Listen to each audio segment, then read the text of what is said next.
Welcome back to X-Ray in the morning. News with Friends. I'm Hannah Rose now. I'm Kira Lindenberg. We have some local news for you, but just a reminder that you are listening to X-Ray. I scrolled away from the legal ID. You're listening to X-Ray FM at KXRY Portland and KQAC HD3 Portland, 107.1 and 91.1 FM. Streaming online everywhere at xray.fm. Sorry, some mornings were really psychic, and then some mornings I'm busy scrolling through my script. As a reminder, you can text us, 971-220-5979. Looks like we did have someone text in. He was listening to our last story and felt that a pig is very likely to die from eating a AA battery. Good point. That's the kind of stories we read. Those are the kind of hard-hitting news items we want people to take away from this show. Please don't feed your pigs AA batteries. If you do, we'll play you the song again. Oh. Hannah does not like the song, she informed me during the break. I just don't think we hit it hard enough. Oh, you want to do it with him? Just kidding, just Let kidding. me stand up and get my diaphragm working, and then I'll really belt this thing out. Well, hey, one interesting thing is that a local story, the Washington State Patrol is flying high with a fleet of 111 drones. Interesting. In just a few years, the Washington State Patrol built up a fleet this big, compared to Oregon, where state police have just 3.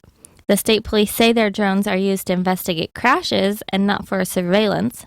Detective Sergeant Clint Thomas said the drones do a lot to speed up crash investigations. He explained, for example, that a 2-car crash can be mapped by a drone in 10 minutes, while traditional methods take about 30 minutes. Washington's drone fleet appears to be the largest owned by any police agency. The second largest is in Florida, where they'd have just 20. Detective Sergeant Thomas insists there are strict rules for how to use the drones. He says they're not allowed to take videos or use them for surveillance. Quote, essentially, we're just taking baby steps.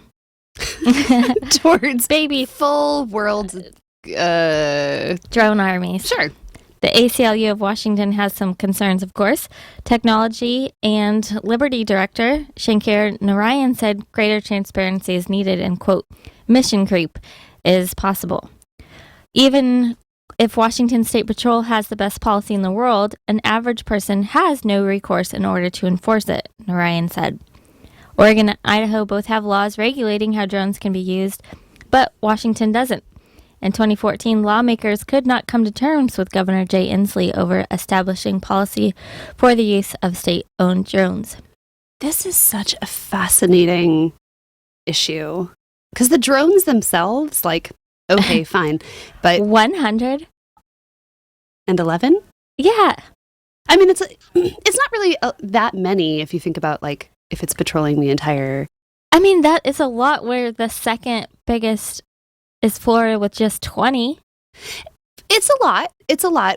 What I'm saying is that drones themselves, it's kind of like the internet. Like the internet itself is sort of an I don't want to say innocuous, but it's sort of a neutral issue. But then it's like, you think about like what are all the, or like body cams on police, right? Or it's all these things that they sound neutral to begin with, but then like, how are we going to use them? And do we really trust that the people who are using them, even if they're not doing video today, when will they be doing video? Even if they're not doing surveillance in our homes today, at what point will that policy just kind of like slip through the cracks and we do that now? Like, I wouldn't be surprised if they actually are taking surveillance and they're just not doing anything with it, but like, I just don't trust it.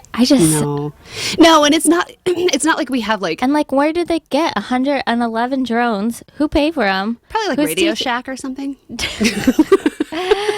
The military? Who bought them? Who's teaching them how to fly them? If there is no laws at all... Probably like 12-year-old kids. They're like, go fly. So we know that it's a felony to fire, or what is it, to weaponize drones for the average citizen. I remember this kind of came up in Oregon because they were trying to change it where they were using drones to scare wolves away in Eastern Oregon. And they were like, but you still can't fire things off it. But then they made an exception so that they could fire like non-lethal bangs off the drones. Like rubber bands. Yeah. Cherry pits. No, that's sorry. Anyways, I if have you're to in wrap Washington, my worldview up with cotton candy so I don't cry all the time. Another thing to watch your back over because there are drones surveilling. Yeah. We'll have to keep an eye on it. I mean, that's really what it is, right? We have to surveil the surveillors. Yeah. Keep our eyes on policies that happen there. In other local news, Commissioner Hardesty is worried that Vision Zero traffic stops will be weaponized against people of color. Joanne Hardesty faced some controversy last month when she suggested that, quote, distracted walkers could be to blame for some traffic crashes. This past week, she retracted that statement and clarified her primary concern. On Twitter, Hardesty wrote about how traffic enforcement disproportionately targets people of color. Quote, throughout the country and PDX, we have seen time and time again how traffic stops are weaponized against communities of color and low-income communities, Hardesty wrote. In an interview with Bike Portland, Hardesty further clarified previous statements. She said that she has seen some close calls with distracted walkers, but said, quote, let me be really clear. Anybody who is hit or injured or killed by an automobile, they are a victim of that activity. I in no way want to imply that it's the pedestrian's fault if they get hit by a car or a bicycle. On enforcement, she said, quote, it's not that I am opposed to enforcement. I just want to make sure that we're using tools in a way that are building community and not having devastating impacts on low-income communities and communities of color. According to PPB's latest traffic stop data, of 7,654 stops, 65% were white people, 18 were Black or African American, and 9.5 were Hispanic or Latina. Portland is about 73% white, 6% Black, and 9% Hispanic. So that's really interesting.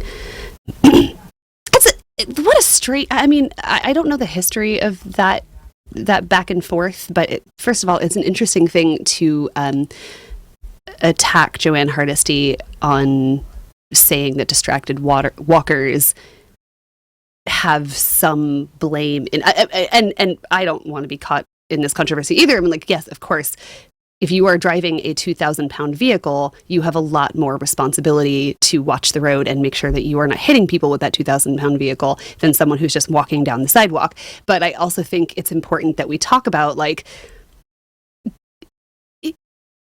there's a big difference between, my car jumped a sidewalk and, like, I was driving down Alberta at the speed limit and somebody like meandered into the road. You know what I mean? I just think we should be able to have an open dialogue about the fact that, like, what am I trying to say here? Like, I mean, everybody needs to be aware of the driving conditions and cars and bikes and everybody who's involved. But I appreciate Commissioner Hardesty once again bringing out her critical thinking hat while actually thinking about enforcement and how, like, well-intentioned policies often that's a good point. Aren't, depends on how they are enforced. And so she, right from the gate, is saying we really need to kind of think about this in a way that doesn't actually do more harm to our communities while we're trying to protect folks. Gosh, that's a really beautiful concept, and I'm really glad that you brought that up. And my wish for all policy in the world is that there was more thought about, like this, maybe this sounds really beautiful. Maybe like this law sounds really beautiful, but how is it going to actually be implemented and what are the real world consequences of how this is going to be implemented? Did you ever hear the saying about the road to hell is paved with good intentions? Never. Yes. But I'd like it better if you sang it in a song, Hannah. We have just a few minutes. Yeah. Maybe we can talk about... what do you want? Let's talk about the bathroom policy. Okay.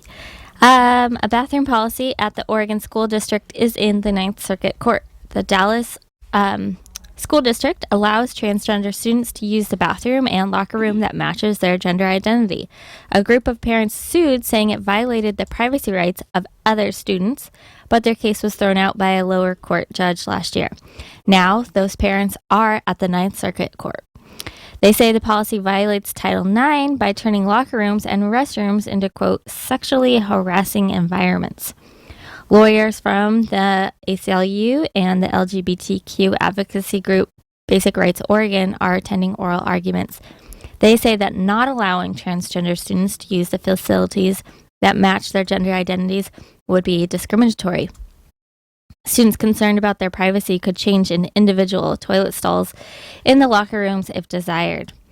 In his ruling, the lower court judge said parents could take their kids out of the school district if they were unhappy with the policy. Lawyers for Parents for Privacy objected to this, writing, quote, "One can only imagine the reaction if someone suggested that the LGBTQ or other minority students who are unhappy with their educational environment simply go elsewhere." Got about 1 minute, so I'd just like to counter that story by saying that Falls City, Oregon will celebrate its first ever Pride event, so that's exciting. And an important announcement, new fire restrictions have just been announced for the Gorge. Restrictions include a ban on cigarettes and campfires. They were issued due to wildfire risks and will remain in effect until significant moisture lowers the fire danger. Those who break the restriction may face up to $5,000 in fines and 6 months in jail. So don't smoke cigarettes when you're hiking in the Gorge this weekend. Well, that was News with Friends. You want to do it together? Nope. Okay. Are you sure? We could do it in unison. The listeners have already had enough this morning. Go on. Kill all my fun. Sorry. That was News with Friends, brought to you by Morel Inc. Find out more at morelinc.biz. X-Ray in the Morning is also supported by presenting sponsor Tom Dwyer Automotive. Find out more at tomdwyer.com. Up next, Belinda Carroll with the Portland Queer Comedy Festival. So stay tuned. Stay tuned. Thanks for tuning in. We'll be back next Friday. You have been listening to X-Ray Radio, where radio is yours.